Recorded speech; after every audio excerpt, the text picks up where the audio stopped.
Capítulo 8. O grande rei e pastor. Zacarias 9, 9 ao 10, 12.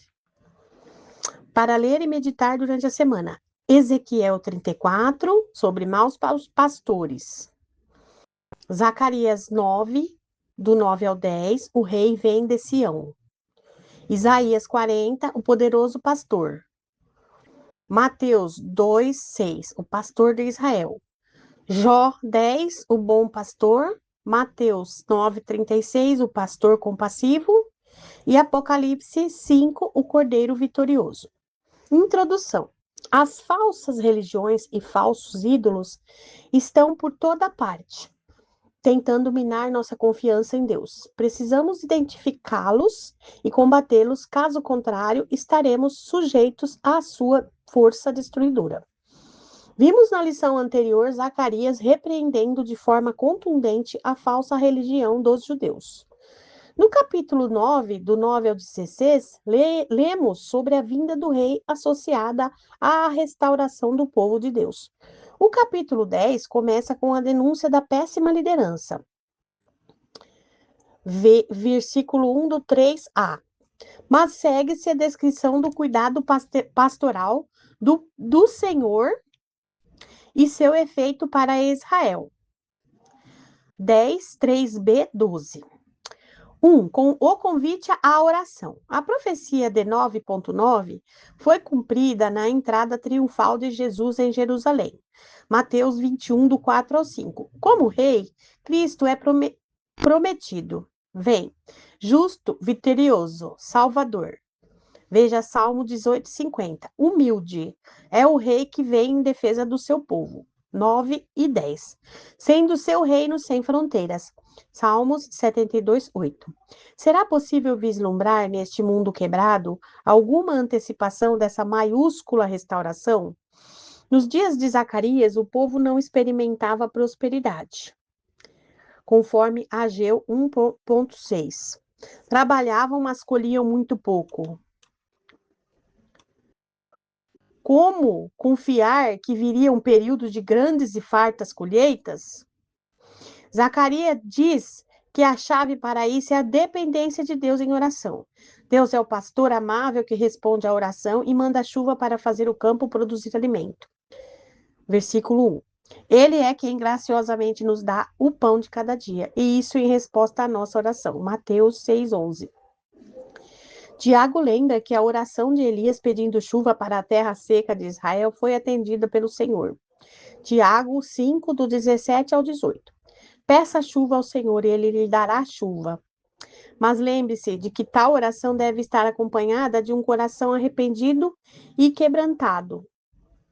A chuva que apenas o Senhor tinha o poder de trazer viria em resposta à obediência. Deuteronômio 28:12. É preciso lembrar do dever de orar, visto que Deus ouve e responde quando clamamos. O caminho da bênção é o caminho da oração, que procede o de um coração quebrantado. 2. Contra os ídolos do lar. Ídolos do lar, também conhecido como terafins, eram pequenas estatuetas de divindades pagãs. Já antes do exílio, os profetas denunciaram o apego dos judeus a esses falsos deuses. Parece que alguns mantiveram esses ídolos domésticos dentro de casa, mesmo depois do cativeiro babilônico. O paganismo foi se infiltrando no coração dos israelitas. Esses ídolos destruíram o povo.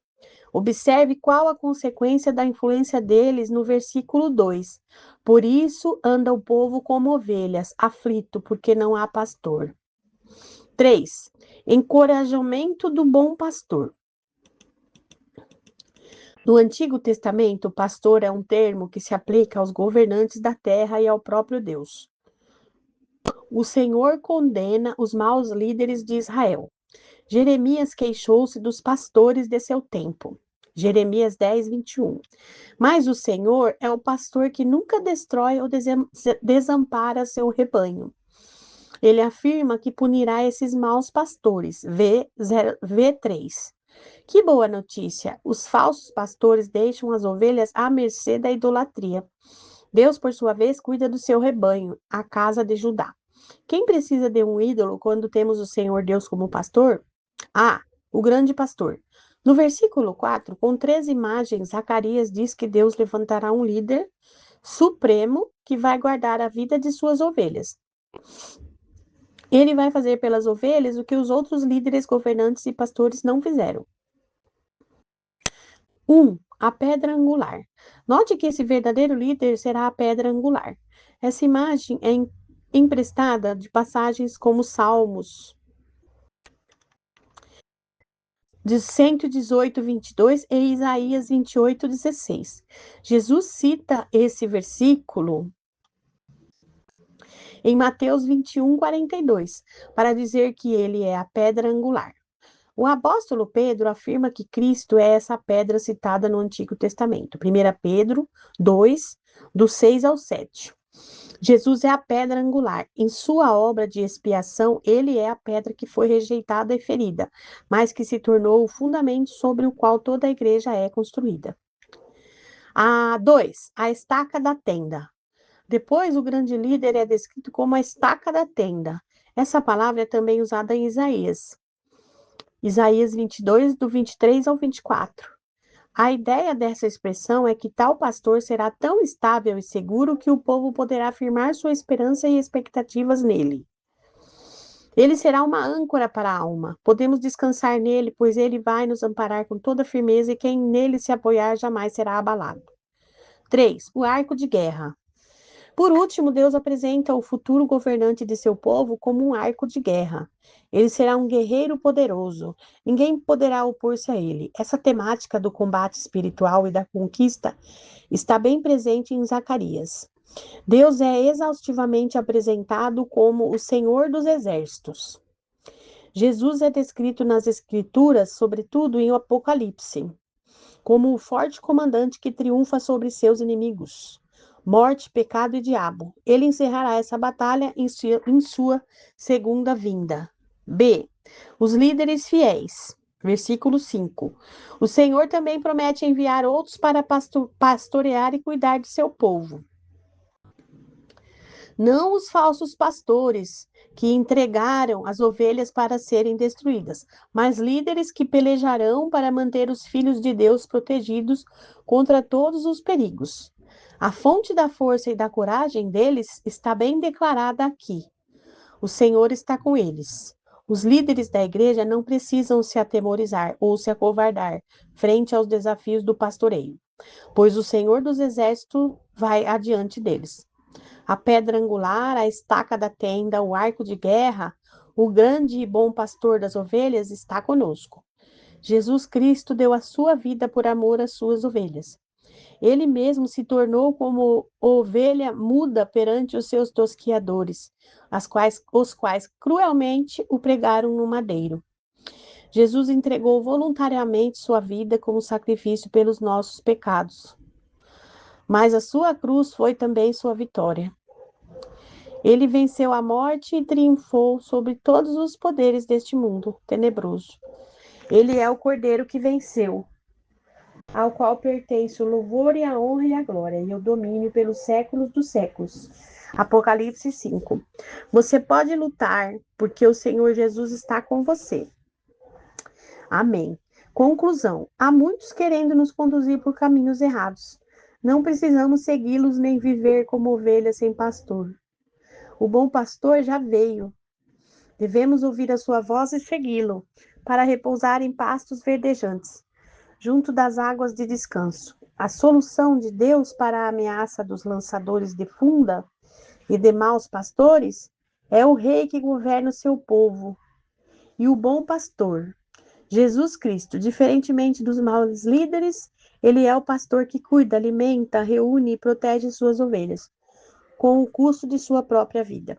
Ele conhece cada uma de suas ovelhas pelo nome. Jó 10, do 11 ao 16. O amor de Deus pelas suas ovelhas foi demonstrado quando ele morreu no lugar delas. João 10, 11. Ele é o pastor que vai atrás de cada ovelha extraviada. Ele sai à procura dela e festeja quando a encontra. Lucas 15, do 4 ao 6. Ele é o pastor singular, incomparável e irresistível. Jesus é o pastor que executará a promessa de Deus de fazer separação entre ovelhas e cabritos. Mateus 25, 32. E que trará juízo sobre os falsos pastores. Mateus 7, do 22 ao 23, 13, do 29 ao 30 e 25, do 31 ao 46. A aplicação. Busque a Deus em oração. Zacarias exortou o povo de Israel a orar por chuva. Através da oração, casais são reconciliados, filhos são transformados, doenças são curadas, corações são quebrantados, nações são impactadas, enfim, milagres acontecem. A Bíblia ensina que devemos enfrentar o sofrimento com oração, porque o clamor dos filhos de Deus muito pode por sua eficácia. E então ele dá um exemplo de um justo cuja oração foi poderosa e eficaz. Uma oração que foi capaz de realizações incríveis e inimagináveis. Elias orou para que não chovesse e depois para que chovesse. Tiago 5, do 17 ao 18. Ele orou com intensidade, com fervor, e Deus o ouviu.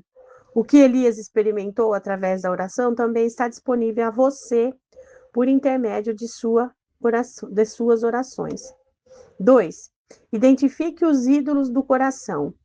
A igreja evangélica hoje luta ferrenhamente contra quaisquer imagens de escultura em seus edifícios religiosos. Acredito que esse tipo de paganismo dos dias de Zacarias não tem espaços no meio evangélico. Contudo, não sejamos ingênuos em achar que essa advertência não precisa ser ouvida em nossos dias. É verdade que não temos estatuetas dentro de nossas igrejas e lares, mas ainda existem ídolos que estão muito bem fixados no altar de nosso coração. Foi assim que o apóstolo Paulo falou sobre os pecados dos cristãos colossenses. Fazei, pois, morrer a vossa natureza terrena, prostituição, impureza, paixão lasciva, desejo maligno e avareza, que é idolatria. Colossenses 3:5. Não há estátuas aqui, nem um ídolo pagão, apenas ganância, um apetite insaciável por mais coisas. Paulo afirma que a avareza é um ídolo do coração. O apóstolo João escreve no fim de sua primeira carta: Filhinhos, guardai-vos dos ídolos. 1 João 5:21. Seu ídolo pode ser dinheiro, poder, a busca por aprovação, a preservação de sua reputação, o desejo por sucesso profissional a qualquer custo. Quais são os ídolos do seu coração? 3. Confie apenas em Jesus. Nossos ídolos querem nos levar a acreditar que não somos uma pessoa de valor, a menos que tenhamos sucesso, poder, dinheiro, fama, beleza, riqueza, filhos, esposo, esposa, etc. O Evangelho é a boa notícia para quem vive sob as demandas desses falsos deuses. Só Jesus pode nos dar o que buscamos nos ídolos.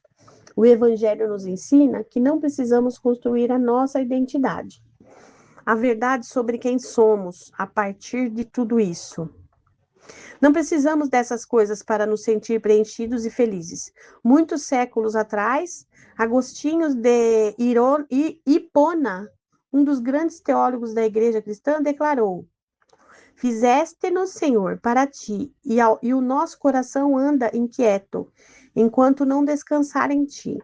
Somente Jesus Cristo pode oferecer paz, perdão e significado para a nossa existência. Amém.